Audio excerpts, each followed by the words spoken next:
My name is Isla Greystone. I'm 32 years old. Born into the kind of family that's been building its legacy since California was still crawling toward capitalism. The Greystones don't make mistakes. We manufacture appearances, power, control, and silence. Julian, my brother, fit the mold. I didn't. They used to say I had too much mouth, not enough manners. Translation: I saw too much, said too much, until one day they decided to make me disappear. The world moved on without me. So did they, until last week. The package came wrapped in plain brown paper, no return address. Just my name in slanted black ink, Isla G. That's what my father used to call me when he was still pretending to love me. Inside, one flash drive, one envelope, no note. I locked the door, closed the blinds, sat on the floor with my laptop. The flash drive made a soft click when I inserted it. The screen stayed black for 5 seconds, long enough for my pulse to spike. Then a single audio file appeared. Truth_16.wave. Play. She doesn't even know what she's carrying. A man's voice said, gravel low, like he'd smoked the secret out of his own lungs.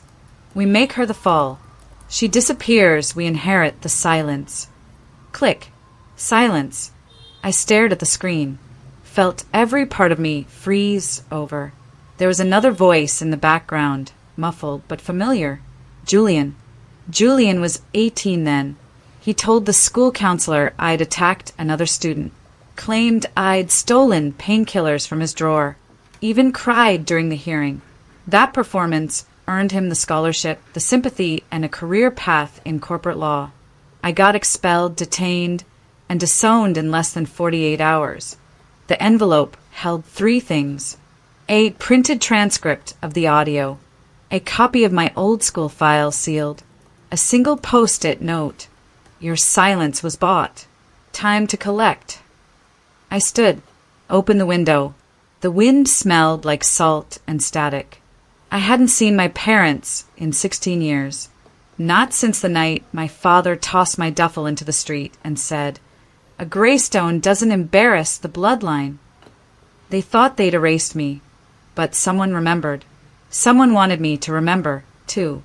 I shut the window, locked it. The phone buzzed. Unknown caller. I let it ring. In the back of my closet, behind a locked case, was the last piece of that night, a burner phone my grandmother gave me when she picked me up from the pavement. I hadn't touched it in years. Battery was dead. I plugged it in. 34 missed texts, 3 voicemails, all time-stamped 4 days ago, all from the same number. Julian. I pressed play. His voice. Whatever you think you have. Isla, you don't want this war. Let it go. War? He sounded nervous. Julian never sounded nervous. Truth is, I hadn't been a Greystone for over a decade. But the thing about bloodlines is, you can wash off the name, cut ties with the past, but you can't outrun what they buried in you. I opened the window again, this time wider. That's when I noticed the car across the street. Same one I'd seen parked 3 days in a row. Tinted windows. No plates. Still running. I dropped the curtain. Inhale. Exhale. You only become dangerous when you know what they're afraid of. If this recording is real, then I wasn't just framed. I was silenced. The car was still there the next morning. Parked. Engine cold. Windows blacked out. I didn't wave. I didn't blink. I took a photo. Plate removed. Inside my apartment, I dumped everything from the envelope across the table. Paper, plastic, gilt. The transcript from the audio was redacted. A black marker had been used ruthlessly. Whole names, locations cut clean. But the timestamps weren't. April 2009. I was 16. They said I assaulted a classmate. Said I stole prescription drugs. But April 3rd, 2009, I wasn't even at school.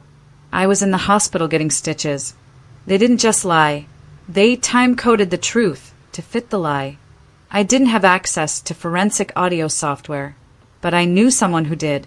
Cut scene. Concord. Downtown. 8:46 a.m. Marlo Greystone was the only person in the family who'd ever looked me in the eye and not blinked. She wasn't proud of the bloodline. She made a business of exposing people like us. "You look like hell," she said, opening the door with one hand, holding a soldering iron in the other. Her loft smelled like burnt plastic and instant coffee. "I've got something." "You always do." I handed her the flash drive. "Need the source, metadata, any markers, especially voice comparison." She slid the drive in without a word. The screen flickered. Lines of code stacked fast. "Who's the male voice?" she asked, eyes narrowing. "Julian." Her fingers stopped. Clicked. "You sure?" His tells are all over it. He laughs on the inhale. Always has. And the man he's talking to? I think it's my father. Marlo looked at me. "No, it's not." "What do you mean?" She pulled up a voice match overlay. Ran it. Match. 71% to Nate Ford. Nate Ford was the compliance director for Greystone Corp. Until 2010, she said. He died in a fire. Or disappeared in one. The code froze. Another folder blinked open. Temp_DR, fall_girl protocol. What the hell is that? I whispered. Marlo clicked it. A PDF opened. Contract format. Government seal. Embedded watermark. Internal OPS classified. The document outlined a shadow program designed to identify and remove high-risk family liabilities within multi-generational corporations. The term used for the targeted subject? Fall girl. I couldn't breathe. This was real. I asked. Marlo nodded slowly. You weren't expelled, Isla. You were extracted. Cut scene. Outside a bang. We froze. I looked out the window. The black car was gone. In its place, a manila envelope taped to the front gate. I ran down, tore it off. Inside, a printed screenshot of my bank account. Personal routing number. Recent login activity. Multiple transfers flagged by the IRS as suspicious. I hadn't moved a cent. Attached note. You were warned. Walk away. Back upstairs, Marlo cursed under her breath. They're not just watching you. They're bleeding you. They're setting up a secondary frame. This is Julian, I said. Marlo shook her head. Julian doesn't have this kind of access. So who does? Cut scene. Phone buzz. Unknown number. Text. One wrong post, and the past won't be the only thing buried. I looked at Marlo. You believe in revenge? I asked. No, I believe in exposure. She tossed me a burner. I've got a dump server offshore. You feed me, I spread it. No names. No pings. No fingerprints. I nodded. Marlo leaned in. You ever wonder why they picked you? They didn't, I said. I was just the girl in the wrong place, knowing too much. Upstairs, the computer beeped again. New file. Encrypted. Password hint. Birthright. I didn't guess. I knew. Typed Isla 16. File opened. One document. Title. Fall Girl. Finalized clearance. Signature block. Ross Greystone. Parental authorization. Julian Greystone. Family oversight. Approved. April 2nd, 2009. One day before they destroyed me. He's rewriting history, and I'm going to burn the script. I uploaded the clip just after midnight. A 14-second audio file. Julian's voice. The phrase, we make her the fall. Clear. No filters. No edits. Marlo's server masked the origin. We bounced it through 6 continents in 20 seconds. By 12:12 a.m., it had 3,000 shares. By 12:45, it hit trending. We didn't attach names. We didn't have to. Cut scene. Downtown Oakland. Early morning fog. I sat in my car across from Greystone Corp's secondary office building, the one not listed on their investor page. Half-lit windows. One security camera. Badge access only. Marlowe texted. Transfer requests flooding in. Their internal networks pinging hot. I lit a cigarette. Didn't inhale. Behind me, someone coughed. I turned. Empty sidewalk. I looked up. Window on the 3rd floor. Flicked off. No movement. Just silence thick enough to wrap around my throat. You know you're close to the truth when the air gets heavy. Control the story, and you never have to control the people. My father used to say that before press briefings. I stepped out, crossed the street. My hand grazed the stun gun in my coat. Badge scanner blinked red. I pulled out a spoof chip Marlowe gave me. Swiped. Green. Click. Inside, the building smelled like dust and toner. Cut scene. Elevator up. Floor 3. Empty corridor. Fluorescence flickered. No footsteps but mine. Room 3B. Locked. I slid in a skeleton key. The click echoed like gunfire. Inside, rows of file cabinets. A single desk. A wall-mounted drive server, blinking blue. I moved fast. Open drawer after drawer. Nothing with my name. Until a red folder marked Archived Legacy / Non-compete subjects. My name. Top right. IG/case. FGP 0938 / classified. Inside. Financial transfers under my name. Hospital records altered. A sealed agreement marked Parent / Guardian Acknowledgement. The signatures were real. My father's pen. My mother's curl. They didn't just disown me. They cashed out on it. Footsteps. Fast. I slammed the folder shut, shoved it under my coat. Light snapped off. Entire floor black. Shit. Cut scene. Running. Down the hallway. Back to elevator. Out of order. Back stairwell. Metal door. Rusted hinge. Footsteps behind me. Closer. 2 people. Heavy boots. Breath loud in my ears. Every stair echoed. 1st floor. I burst through the emergency door and ran straight into someone. Arms. Grip. Hard. A voice. You move. You break your neck. But it wasn't security. It was a woman. Blazer. Mid-40s. No badge. Earwig in left ear. I yanked my knee up. Caught her gut. She folded. I ran. Out the building. Alarms triggered. Street was empty. No black car. No police. I didn't stop until I was 2 blocks away, crouched behind a dumpster. Folder still under my coat, lungs burning. Cut scene. Marlowe's place. Safe. Dim. Smell of wire insulation and old anger. I tossed the folder on the table. She flipped through it. Paused. This is bigger than your expulsion. I didn't speak. She pulled out a photo. Julian. Younger. In a suit. Next to a man, Nate Ford. Smiling. Handshake. Marlowe, he died. Not according to this. She pointed to the timestamp. Photo was dated 4 weeks after the accidental death of Nate Ford. And the background? A conference room. Government seal blurred in the corner. DHS emblem. Half covered. My stomach turned. Julian hadn't just lied. He'd graduated. He'd been working for them. Cut scene. TV screen in the corner lit up. News alert. Greystone Corp launches internal investigation after anonymous leak. Julian. On screen. Press conference. Calm, composed. Greystone values transparency. We're cooperating fully. My phone buzzed. Unknown number. Text only. Keep running. You're finally fun to watch. If I was the fall girl, what the hell were they really hiding? Marlowe's hands trembled. She never trembled. What is this? I asked. She didn't answer right away. Her eyes were fixed on the bottom of the classified contract.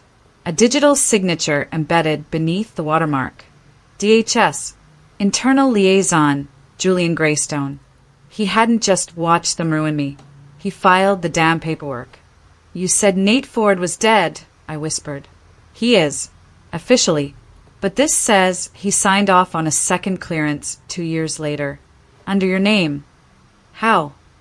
Either someone forged his signature, or he never died. Cut scene. Rain. Heavy. Marlowe's loft. Lights off. Only the blue glow of code reflecting in glass. I paced. You don't just disappear a federal asset. No, Marlowe said, but you can repurpose one. I stared at her. You think I was used? Not just used, branded, and then shelved, because somewhere in that pretty little teenage brain of yours, you saw something they didn't want leaked. She handed me another document, my old medical file, redacted, but I was just 16. I didn't. Exactly. You didn't know what you knew. That's what made you dangerous. I laughed, bitter. So they turned me into a cautionary tale. Marlowe said nothing. She just pulled up a map. Oakland, North Docks, one warehouse tagged G-Lock 117. The name buried in the metadata of my file. I tracked the last server ping from your file to that location, she said. Whatever's in there, they didn't wipe it. Why not? Because they think you're dead weight. Cut scene. 1:14 a.m. Warehouse District. Fog thick like cotton. I parked 4 blocks away. Walked. No lights. No cameras. The building was gray steel and quiet as a grave. Lock on the door had been broken before. Inside, nothing but crates, dust, and a lingering smell of burnt plastic. I moved slow. Then I heard it, soft clicking. I froze. 1 step back. My foot hit something. I looked down. A recorder. Old. Tape-based. Still running. Click. A whisper. Fall Girl Protocol. Update complete. Awaiting replacement. I stepped back. Hit a switch on the wall. Light buzzed on. 1, 2, 3. They lit up a table. And on the table, a file. My file. Updated. Timestamp. 7 days ago. Someone had been here. Still was. My breath hitched. A shadow moved behind the crates. Cut scene. I dropped the recorder. Ran. Back through the hallway. Out the door. Then, boom. A wall of heat blasted me forward. I hit pavement. Ears ringing. The warehouse exploded behind me. Flames licking the sky. I scrambled up. Ran. Didn't stop until I hit the street and flagged down a truck. Driver yelled something, but I didn't hear. I climbed in, shaking, blood on my hands from broken glass. Cut scene. Marlowe's loft. She stared at me. They torched it. Right after I found it, someone was inside. Who? I didn't answer. I reached into my jacket, pulled out what I grabbed before the flames. A single photo. Julian. Again. But this time he wasn't with Nate. He was standing in front of a screen. On that screen, a girl, 16, in handcuffs, being escorted out of school by security. Me. I turned the photo over. 1 sentence scrawled in ink. Asset reactivation pending. They didn't just throw me away. They buried what I saw. The warehouse stood at the edge of the docks like a grave marker. Corroded steel, broken glass, shadows bleeding into the fog. I pulled the photo from my pocket. Julian's face, smiling next to a girl I didn't recognize. Then that note. Asset reactivation pending. The wind carried the smell of salt and rust. I didn't breathe. I dialed the number the news ticker flashed earlier that morning. A reporter who claimed he had proof of ties between Greystone Corp., the DHS contract, and a missing compliance director. No answer. Voicemail. I left a message. My voice was steady. Too steady. I have evidence. Meet me tonight at Pier 9. Alone. Cut scene. Pier 9. Midnight. Fog rolled like an ocean touched every light. Quayside creaked. A lone crane, slice cut into the sky.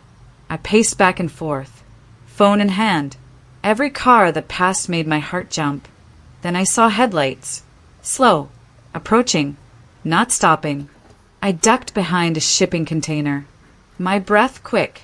A figure stepped out, slim, tall, coat hood up. Isla. The voice was calm. Female. Familiar. Marina, I whispered. She was my classmate once. High art student. Then journalist. Then disappeared after graduation.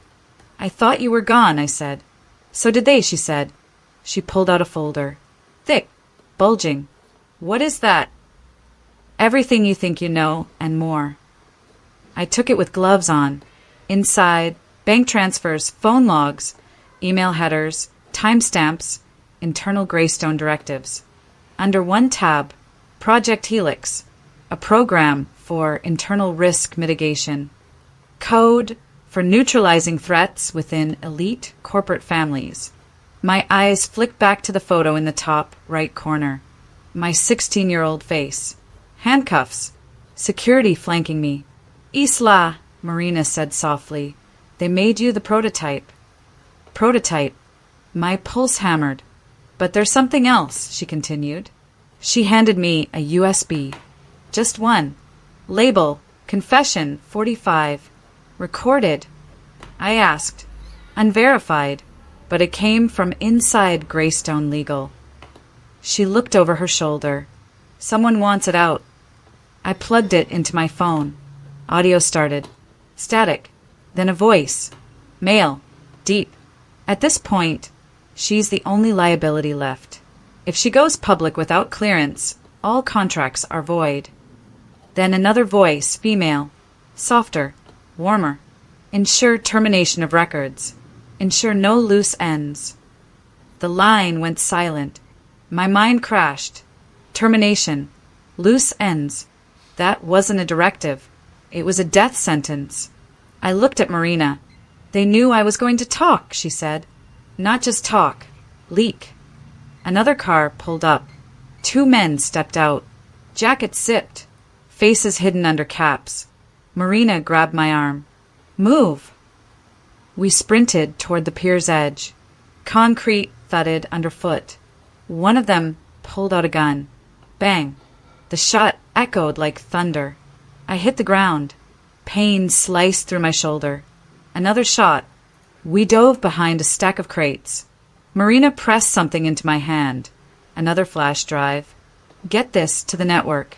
Don't stop running. Her voice didn't shake. I shook. A third shot rang. Close. Too close. I crawled forward, clutching the drive. Adrenaline roared in my ears. Success isn't final. Failure isn't fatal. It's the courage to continue that counts. The phrase I once scrawled in a notebook flashed in my mind. Courage. I sprinted, blood warm on my jacket. Sirens in the distance. Not ours. They were closing in. I reached the pier's edge. The water was dark and alive. Behind me, footsteps. Run. Faster. I turned, heart thudding. The man with the gun stood at the edge. Silence stretched like a noose. I jumped. Cold hit first. Then panic. I surfaced, gasping, eyes burning. The USB was still clenched in my fist. I swam. Up. Toward the pier lights. Toward safety. Cut scene. Hospital ER. Fluorescent buzz. For drip. Pain dulling. Marina sat beside me, wrapped in blankets. Eyes red. They hit the news, she said quietly. I pulled out my phone. Headlines scrolling. Breaking. Greystone Corp under federal investigation after anonymous leaks. Former Compliance Director Nate Ford confirmed alive. Detained as key witness. Julian Greystone resigns amid scandal. Greystone shares plummet. My breath caught. Ford alive. And detained. The room seemed to tilt. Then a notification from an unknown number. Good luck with the next broadcast. My phone buzzed again. Another message. Location. Old Greystone Mansion. Coordinates attached. No words. Only a pin. I didn't have to think twice. I sat up. Marina, I said. She didn't need to ask. I was already gone. Out the door. Into the night. If they were sending me a location, it wasn't an invitation. It was bait. You burned my truth once. This time I'll burn your empire. The mansion loomed against the night sky like the skeleton of an empire. Empty windows. Silent lights. A relic of a family once untouchable. I stood at the gate. Snow falling. Soft at first. Slower than the rhythm of my pulse. Inside, the lights flickered. Curtains moved like shadows with claws. I didn't knock. I entered. The halls were too quiet, too still, like a breath held too long. A voice crackled over the intercom. I hadn't installed a security system. Isla. Deep. Calm. Cruel. Julian. He stepped out of the darkness. Suit impeccable. Smile curved like a blade. You made quite the entrance, he said. I didn't answer. I didn't need to. My hand tightened around the USB loaded with the confession file. The file that would trigger federal prosecutions. The file that proved Greystone Corp., the DHS contract, and their network of influence were rotten. Julian walked slowly. Calm. Predatory. You know, he said, power isn't taken. It's assigned to those who survive. I stared at him. Tension hummed like static. He was right about one thing. Survival rewrites legacy. I stepped forward. You used me, I said. No, you were the perfect tool. Then you underestimated me. My voice didn't waver. He smirked. Don't be naive. You think that ugly little broadcast toppled me. I reached into my pocket. The phone. Transmitting live. I hit share. Screens across the room lit up. Emails fired. Press notifications. The confession was escaping out of the mansion, out of the network, into the public domain. Julian's eyes flicked to the screens. Surprise cracked his composed mask. That was all I needed. But then something further broke the silence. A knock. 3 firm knocks. Military pace. Julian froze. I smiled. Federal agents. Arrest teams. They burst in. Lights bright. Guns raised. Orders sharp and instant. Julian Greystone, you are under arrest for obstruction of justice, fraud, and complicity in the Fall Girl Protocol. Julian's face drained of color. I watched him go, half expecting him to turn at the door, to promise retribution. But he didn't. Just silence. Cut scene. Outside. Snow turned to sleet. Sirens faded. The mansion behind me, once power incarnate, was silent, stranded like a broken titan. I stood with the USB in my palm, still warm. I dropped it onto the cold pavement. A final exhale. I thought of what my grandmother used to whisper. Truth is a sword hidden in kindness. Don't swing it recklessly, only justly. I breathed that in. Then another truth, sharp and cold. Justice is not revenge. It's exposure. I walked away. Lights blurred behind me. Agents discussing charges. Reporters gathering like vultures at dawn. But I walked toward the rising sun. A new chapter. A future no longer dictated by fear. In federal documents, Greystone Corp. Was dissolved. Julian was detained. Internal investigations uprooted decades of corruption. No more shadows. Just daylight. Cut scene. A cafe. Early morning. I sat across from Marina. Coffee. Strong. Bittersweet. We did it, she said. We revealed the truth. I nodded. But it didn't just expose them, I said. It freed us. She stared at me, eyes unguarded. Freedom is a debt paid in truth, she said. I let it settle. I looked out the window. Sunlight cutting through winter gray. In that brightness, I saw faces of people around me. No masks, no titles. Just humans. With stories.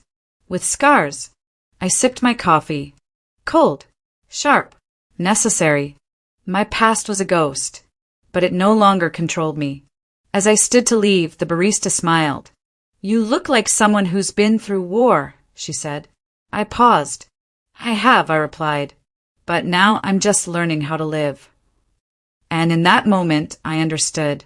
Truth doesn't just free the silenced. It reshapes the future. I stepped outside. Cold wind. Warm sun. I walked forward. Not running. Not hiding. Forward. I was no longer a fall girl. I was the final witness, and the architect of my own legacy.